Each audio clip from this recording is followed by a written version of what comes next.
السلام علیکم ناظرین کرام، مغرب کے بعد جو 6 رکعت اوابین پڑھی جاتی ہیں ان کے متعلق مفتی سرور علی خان صاحب کا یہ بیان سماعت فرمائیں کہ اوابین کی کتنی رکعت ہیں۔ اوابین کی نماز 6 رکعت پڑھی ہوں گی یا 4 رکعت پڑھنے کی بھی کوئی روایت۔ ابن الحمام اور ابراہیم قرانی کی رائے یہ ہے کہ 2 سنت مع 4 کے 6 ہے۔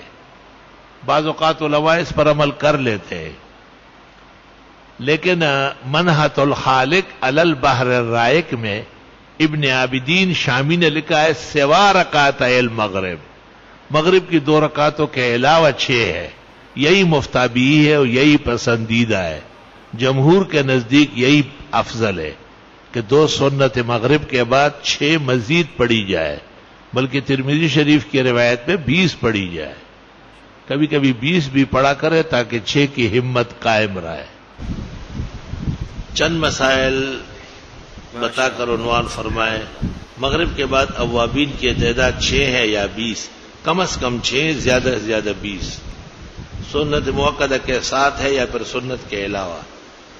اکثر لوگ کہتے ہیں کہ 2 سنتوں سمیت ہے، لیکن ابن عابدین نے منحت الخالق علی البحر الرائق میں کہا ہے سوا رکعتي المغرب، 2 سنتوں کے علاوہ 6، 2 سنتوں کے علاوہ 20۔ امام مقتدی منفرد ان میں سے ربنا لک الحمد کون کہے کون نہ کہے؟ امام سمع اللہ لمن حمدہ کہے، ربنا لک الحمد نہ کہے، اور مقتدی اسی دوران ربنا ولک الحمد کہے، سمع اللہ لمن حمدہ نہ کہے۔ یہ جماعت کا مسئلہ ہے، انفرادی میں دونوں پڑھے جائیں گے۔